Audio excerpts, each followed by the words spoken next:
नमस्कार दोस्तों, स्वागत है आप सब लोगों का आज के इस वीडियो लेक्चर में। प्यारे साथियों, विज्ञान की टॉपिक वाइज टेस्ट सीरीज में आज का जो अपना टॉपिक रहेगा वो रहेगा कृषि प्रबंधन। ठीक है, तो कृषि प्रबंधन से संबंधित महत्वपूर्ण प्रश्नों को हम लोग करेंगे। इसके अलावा साथियों, मैं आपको बताना चाहूँगा कि प्री रीट जो सीरीज है अपनी, वो एक बार फिर से स्टार्ट हो चुकी है। 23 जून को आपका जो पहला पेपर होगा, उसके बाद 28 जून को दूसरा। इस प्रकार से 5 कुल प्री रीट के पेपर रहेंगे। पांचवा जो पेपर है वो आपका 15 जुलाई को होगा। ठीक है, हमारा जो न्यू एप्लीकेशन है उसके ऊपर ये कोर्स अवेलेबल है, आप लोग ले सकते हैं। बहुत ही कम कीमत पर अवेलेबल है साथियों। प्रत्येक बच्चा इसको ले सकता है और लेना चाहिए। बिल्कुल रीट के स्तर और रीट के पाठ्यक्रम के अनुसार आपके पेपर हैं। ठीक है, तो आप ज़रूर से ज़रूर प्रैक्टिस के लिए लें और जितने अंक उसमें आपके आएंगे उसमें से 5-10 अंक अधिक ही आपके परीक्षा में आएंगे, कम नहीं आएंगे। ठीक है, लिंक डिस्क्रिप्शन बॉक्स में मिल जाएगा आपको हमारे नए एप्लीकेशन का, वहाँ जा कर के आप परचेज उसको कर सकते हो। इसके अलावा साथियों, मैं रीट जो साइंस है और रीट के जो कुछ फ्री पेपर्स भी आपको नए एप्लीकेशन पे बहुत जल्द अवेलेबल करवाऊँगा। ठीक है, जिसमें प्रत्येक प्रश्न का डिस्क्रिप्शन भी आपको साथियों साथ में मिलेगा, व्याख्या भी मिलेगी। ठीक है, जिससे आपका और अच्छे से रिवीजन हो सके। एनसीईआरटी बेस्ड वो क्वेश्चंस रहेंगे। ठीक है, तो चलिए, नए एप्लीकेशन को आप ज़रूर डाउनलोड कर लीजिएगा। आगामी जितने भी अपने कोर्सेज आने वाले हैं थर्ड ग्रेड से संबंधित, वो भी उसी के ऊपर आएंगे, तो ज़रूर से ज़रूर आप डाउनलोड करके रख लीजिएगा। ठीक है साथियों, चलिए स्टार्ट कर लेते हैं आज के इस वीडियो को। पहला प्रश्न आपके सामने कि निम्न में से असंगत युग्म कौन सा है। असंगत युग्म अपने को छांटना है। सूची 1 में फसल का प्रकार है, सूची 2 में फसल का उदाहरण दिया है। चारा फसल जैसे वर्सीम है, जई है ना, बिल्कुल ये चारा फसलें हैं, तो ये तो बिल्कुल सही है, इसमें कुछ भी गलत नहीं है। दूसरा, तेलीय फसल सूरजमुखी और अलसी तेलीय फसल के एग्जाम्पल हैं, क्या बिल्कुल हैं? तो बिल्कुल ये भी आपका सही उत्तर होगा, है ना। असंगत युग्म छांटना है तो सूरजमुखी और अलसी ये भी तेलीय आपके उसमें आएंगे फसलों में। ठीक है, इसके अलावा दलहन फसलों में सोयाबीन और तिल। ठीक है, और एक आपका दे रखा सॉरी बीच में नगदी और नगदी फसल गन्ना और तंबाकू, बिल्कुल सही है ये भी। दलहनी फसल में सोयाबीन और तिल देखिए नहीं आएगा। ठीक है, ये भी तेलीय फसलों में ही आते हैं, तिल और सोयाबीन। दलहनी में दाल वगैरह आपकी आती हैं, तो ऑप्शन डी है जो आपका उत्तर सही होगा यहाँ पर। ठीक है, क्योंकि जो देखिए जो आपकी फसलें होती हैं जैसे सोयाबीन है, तिल है ना, ये दलहनी फसल नहीं है, ये सारी तिलहनी फसलें हैं। तिलहनी यानी तेलीय फसलें हैं। ठीक है, जैसे आपका सोयाबीन हो गया, तिल हो गया, सूरजमुखी हो गया, सरसों हो गई, अरंडी हो गई, अलसी हो गई, ये सारी की सारी क्या हैं साथियों, ये आपकी तेलीय फसलें हैं या तिलहनी फसलें हैं। ठीक है, चारा फसलें आपके सामने हैं ही, जैसे वर्सिम है, जई है, सूडान भी एक टाइप होता है ना, वो भी एक चारा फसल है।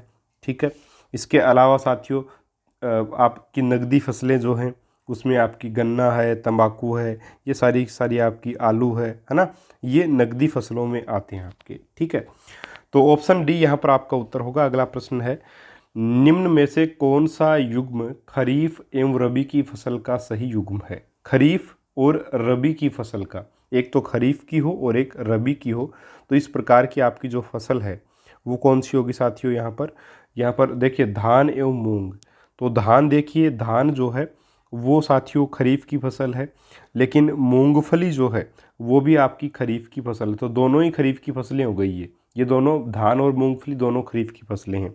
इसके बाद में बात करें कपास की, तो देखिए कपास जो है वो साथियों आपका खरीफ की फसल है, बिल्कुल धान के समय का ही है, तो खरीफ की फसल हो जाएगा कपास। और अलसी जो होती है, अलसी ये रबी की फसल है, तो अपने को यही युग्म चाहिए था, खरीफ एवं रबी की फसल का युग्म, तो ऑप्शन बी आपका उत्तर होगा। ठीक है, मटर एवं अरहर, देखिए मटर जो है और अरहर ये दोनों के दोनों, सॉरी मटर जो है वो तो रबी का है, मटर तो किसका है, रबी की फसल है, और अरहर साथियों खरीफ की फसल है ना, अरहर खरीफ की है। इसके अलावा बात करें अपने तो मक्का और सोयाबीन, मक्का जो है वो साथियों आपकी खरीफ की फसल है, सोयाबीन भी आपकी खरीफ की फसल है ना, तो इस प्रकार से ऑप्शन बी ही यहाँ पर आपका उत्तर जो है वो रहेगा।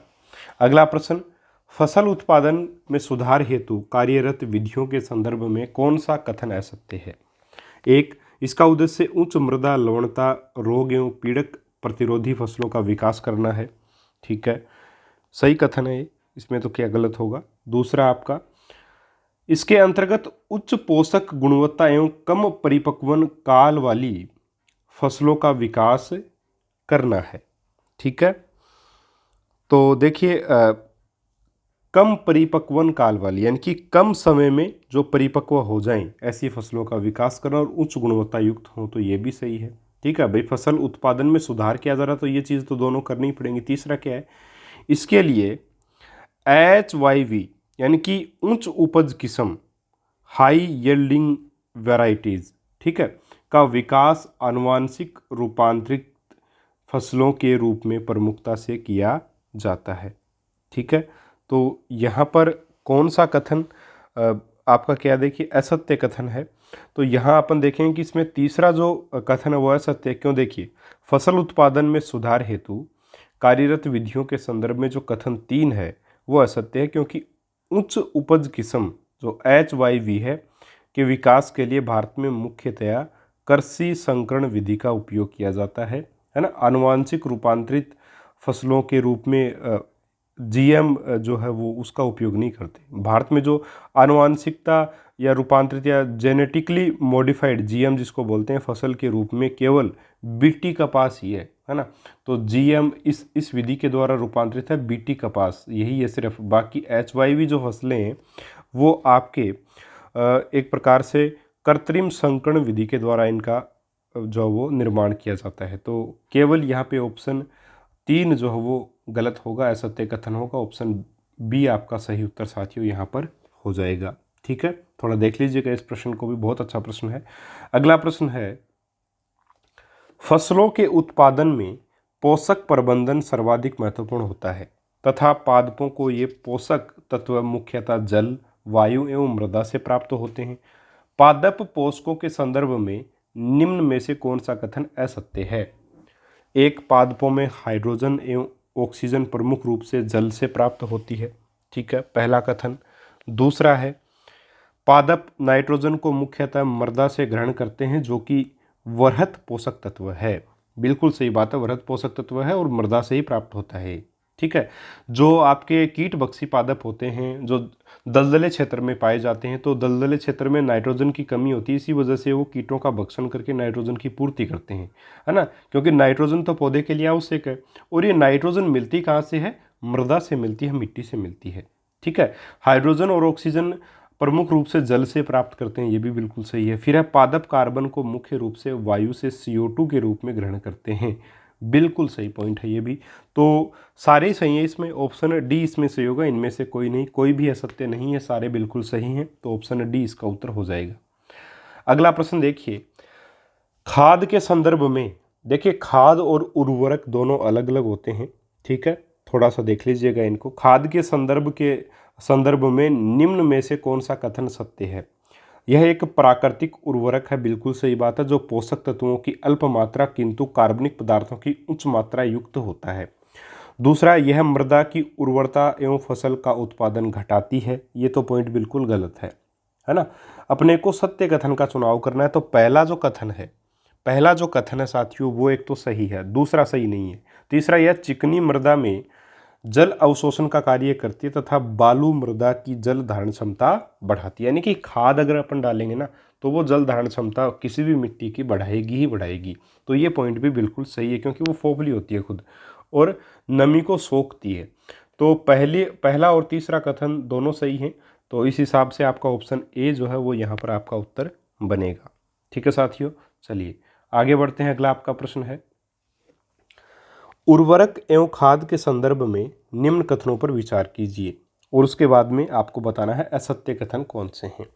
पहला है, पटसन, मूंग, ज्वार आदि पादप नाइट्रोजन परिपूर्ण हरी खाद का निर्माण करते हैं, जबकि केचुए वर्मी कंपोस्ट का निर्माण करते हैं। तो ये बिल्कुल सही पॉइंट है, कुछ भी इसमें गलत नहीं है।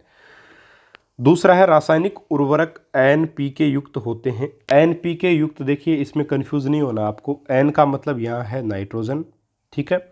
P का जो मतलब है वो है फास्फोरस। N का मतलब नाइट्रोजन, P का मतलब फास्फोरस और K का मतलब पोटेशियम। ठीक है, तो रासायनिक उर्वरक नाइट्रोजन, फास्फोरस और पोटेशियम युक्त होते हैं एवं भारत में हरित क्रांति में इनका प्रमुख योगदान है। ये भी सही पॉइंट है। फिर है रासायनिक उर्वरक महंगे होने के साथ साथ मृदा को बंजर बनाते हैं, अतः इनके स्थान पर कार्बनिक खेती के प्रयोग को बढ़ावा दिया जाना चाहिए। कार्बनिक खेती का मतलब है अपनी जो प्राकृतिक उर्वरक है, खाद जो है, उसका उपयोग किया जाना चाहिए। तो ये भी बिल्कुल सही पॉइंट है, क्योंकि अधिक मात्रा में जो अपन रासायनिक उर्वरकों का उपयोग करने लग जाएंगे तो बंजर हो जाएगी आपकी ज़मीन। ठीक है, यही हो रहा है वर्तमान में पंजाब में। वहाँ की ज़्यादातर जो ज़मीन है वो बंजर हो चुकी है, क्योंकि वहाँ हद से ज़्यादा उर्वरकों का उपयोग किया गया है। ठीक है, तो यहाँ जो आपका उत्तर बनेगा, क्योंकि सारे ही सही कथन है, अपने को असत्य बताना था, तो इनमें से कोई नहीं हो जाएगा। ऑप्शन डी यहाँ पर आपका उत्तर बनेगा। ठीक है, चलिए अगला प्रश्न आपका, कार्बनिक खेती के संदर्भ में नीचे दिए गए कथनों पर को पढ़कर सही विकल्प का चयन कीजिए। नीचे कार्बनिक खेती से संबंधित कुछ विकल्प दिए गए हैं, कुछ कथन दिए गए हैं, और उनको पढ़ के सही विकल्प का, सही कथन का चयन अपने को करना है। ठीक है, पहला, इसमें लेग्यूम पादप वो होते हैं जिनकी जड़ों में गांठें वगैरह पाई जाती है नाइट्रोजन वगैरह की स्थिरीकरण के लिए, है ना, जैसे चने का पौधा है। इसमें लेग्यूम पादपों एवं नील हरित शैवालों जैसे नोस्टोक एवं एनाबिना का उपयोग किया जाता है। पहला पॉइंट। दूसरा आपका है, इसमें रासायनिक उर्वरकों, पीड़कनाशी, कीटनाशी, शाकनाशी आदि का उपयोग कर लाभप्रद सूक्ष्म जीवों के उपयोग को बढ़ावा दिया जाता है तथा HYV बीजों का उपयोग किया जाता है।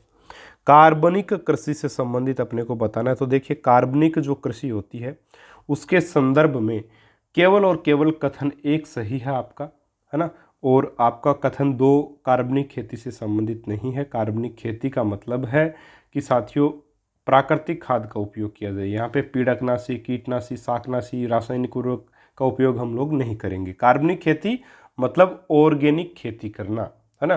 तो कथन एक सही है जबकि कथन दो गलत है, तो ऑप्शन ए इसका उत्तर होगा। उम्मीद है आपको बहुत अच्छे से सारी बातें इसमें समझ में आ गई होंगी। ठीक है साथियों, चलिए, जो मटर का पौधा है ना वो भी लेग्यूम पादप ही है साथियों, है ना। इनकी जड़ों में क्या साथियों, एक प्रकार से जैसे लेग्यूम जो पादप होते हैं, इनकी मूल में यानी जड़ में नाइट्रोजन स्थिरीकारक सहजीवी जीवाणु राइजोबियम पाया जाता है साथियों। ये भी आपको बता रखा, जब मैंने पढ़ाया था तब बताया था। थोड़ा सा इसको भी आप ध्यान में रखिएगा। ठीक है, चलिए आगे बढ़ते हैं। प्रश्न नंबर 8 की बात करें तो देखिए, निम्न कथन ए व कारण आर को पढ़िए और नीचे दिए गए कूट की सहायता से सही उत्तर का चयन करो। कथन ए है, ड्रिप सिंचाई विधि फसलों में पानी देने की सबसे महंगी किंतु एक बेहतर वैज्ञानिक विधि है। ठीक है। दूसरा है आपका कारण इसका, है ना। कथन ए का कारण दिया है, इस विधि में स्प्रिंकलर विधि की तुलना में बहुत कम जल का उपयोग होता है। फव्वारा विधि मान लीजिए इसको आप, है ना, उपयोग होता है तथा वाष्पीकरण द्वारा जल की हानि एवं जल भराव जैसी स्थितियां उत्पन्न नहीं होती। तो बिल्कुल सही है, जो बूंद बूंद ड्रिप सिंचाई, बूंद बूंद सिंचाई है, उसमें कम जल का उपयोग होगा निश्चित तौर पे, और जल भराव की स्थिति भी उत्पन्न नहीं होगी। ठीक है, तो यहाँ पर कथन ए का बिल्कुल समर्थन करता है कथन आर। तो सॉरी, जो आपका कारण आर है वो, तो ए और आर दोनों सही भी हैं और आर ए का सही स्पष्टीकरण भी है। ठीक है, तो ऑप्शन जो आपका ए है वो सही उत्तर साथियों यहाँ पर रहेगा।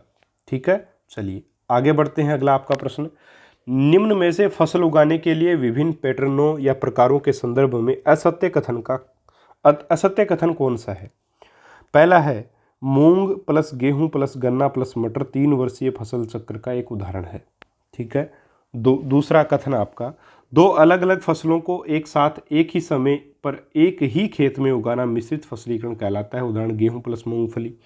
तीसरा, अंतरा फसलीकरण मिश्रित कृषि का विकसित और निर्दिष्ट पैटर्न है जिसमें दो या अधिक फसलों को एकांतर रूप से अलग अलग पंक्तियों में उगाया जाता है। ठीक है, ये सारी विधियां आपने अपने आसपास भी साथियों देखी होंगी।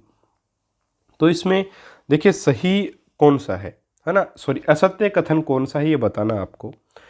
तो इसमें जो असत्य कथन होगा, देखिए पहला जो है कि मूंग प्लस गेहूं, ठीक है, और गन्ना और मटर, है ना। अगर इनकी बात करें अपन तो देखिए गन्ना जो है वो 3 से 5 वर्ष में एक प्रकार से उपज देता है, 3 से 5 वर्ष तक उपज देता है गन्ना। और इसके अलावा गेहूं है साथियों, वो आपकी 1 वर्ष का पादप है, ठीक है। तो ये कथन सही जमता नहीं है।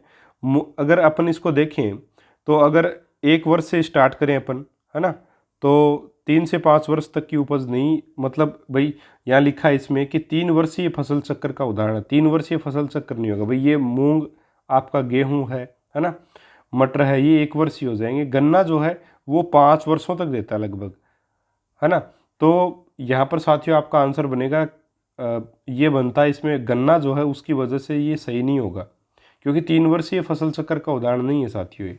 गन्ना जो है लगभग आपका 3 से लेकर के 5 वर्षों तक भी उपज देता है गन्ना, इसलिए ये 4 से 4.5 वर्ष के फसल चक्र का एग्जाम्पल होगा, 3 वर्षीय नहीं होगा। तो एक जो है वो आपका कथन सही नहीं है, ठीक है।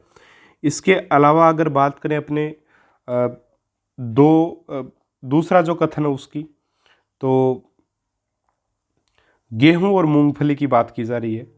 गेहूं और मूंगफली जो वो साथियों आपका उदाहरण नहीं है मिश्रित कृषि का। क्यों? क्योंकि गेहूं है वो तो देखिए रबी की फसल है और मूंगफली है वो खरीफ की है। भाई गेहूं है वो रबी की फसल है और मूंगफली है वो खरीफ की फसल है, तो ये तो हो ही नहीं सकते, है ना। मिश्रित कृषि कैसे होगी, इनका एक साथ मिश्रण हो ही नहीं सकता। तो यहाँ पर जो गलत कथन है वो पहला भी गलत है, दूसरा भी गलत है, तीसरा जो कथन है वो सही है ना। इसलिए यहाँ आंसर आपका जो बनेगा वो ऑप्शन आपका बी बनेगा। 1 और 2 दोनों असत्य कथन हैं। बाकी अंतरा फसलीकरण मिश्रित कृषि का विकसित और निर्दिष्ट पैटर्न है, ठीक है, जिसमें 2 या 2 से अधिक फसलों को एकांतर रूप से अलग अलग पंक्तियों में उगाया जाता है खेतों में, ठीक है। इस प्रकार से यहाँ गेहूं बो दी है ना, सॉरी चने बो दिया आपके, और इधर सरसों, इस प्रकार से ये सरसों बो दी, ठीक है। तो ये मिश्रित खेती का आपका एग्जाम्पल हो जाएगा। तो यहाँ पे ऑप्शन 3 तो ठीक है आपका, बट पहला और दूसरा बिल्कुल भी सही नहीं है, ठीक है। चलिए आगे बढ़ते हैं और बात करते हैं अपने प्रश्न नंबर 10 की। प्रश्न नंबर 10 है, खरपतवार कीट पीड़क एवं पादप रोग फसल सुरक्षा प्रबंधन के प्रमुख घटक हैं, इसके संदर्भ में कौन सा कथन सही है।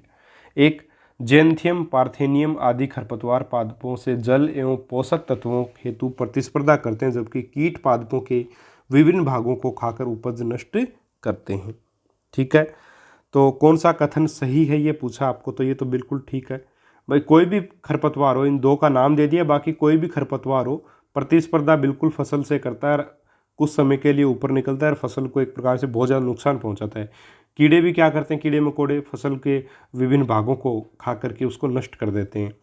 ग्रीष्म जुताई के अंतर्गत खरपतवारों और पीड़कों को नियंत्रित किया जाता है, बिल्कुल सही बात है, ग्रीष्म जुताई के द्वारा, है ना, बाह लगा करके एक प्रकार से अपन अपनी देसी भाषा में बोलते हैं उसको।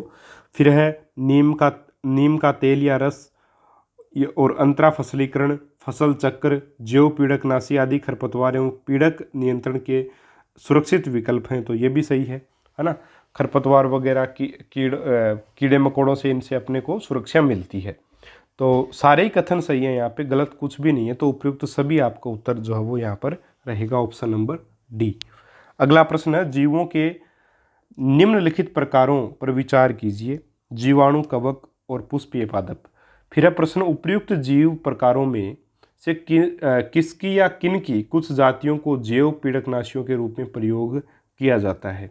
तो देखिए मित्रों, यहाँ पर जो आपका उत्तर बनेगा वो बनेगा ऑप्शन नंबर डी, ठीक है। 1, 2 और 3 तीनों के ही कुछ प्रकारों का उपयोग करते हैं, जैसे बैक्टीरिया जीवाणु है, कवक है, पुष्पीय पादप है ना, का एक प्रकार से जैव पीड़कनाशी के रूप में उपयोग करते हैं। पीड़कनाशी जीवाणु का उदाहरण जैसे बेसिलस, आपका थ्यूरेंजियसिस है एक, तो ठीक है जीवाणु।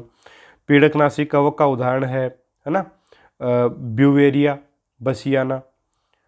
इस प्रकार के कुछ जैसे पुष्पी पादप की बात करें अपन अगर, तो नीम है ना, उसकी पत्तियों का अपन एक प्रकार से जीवों को नियंत्रित करने के लिए या पीड़कनाशी के रूप में उपयोग करते हैं नीम की पत्तियों का। तो सारे ही हैं, है ना। तो 1, 2 और 3 दोनों सही हैं यहाँ पे, सॉरी 1, 2 और 3 तीनों सही हैं। तो ऑप्शन डी इस प्रश्न का उत्तर जो है वो साथियों रहेगा। ठीक है, जीवाणु का प्रकार मैं लिख देता हूँ आपके लिए जो इस प्रक्रम के लिए काम में लिए जाते हैं। जैसे बेसिलस, आप लिख लीजिएगा इसको साथ साथ, बेसिलस थ्योरी जिएंसिस। ठीक है, इसको आप नोट कर लीजिए। इसके अलावा कवक में अगर अपन बात करें तो कवक में लिख लीजिएगा, एक मिनट माफ़ी चाहूँगा,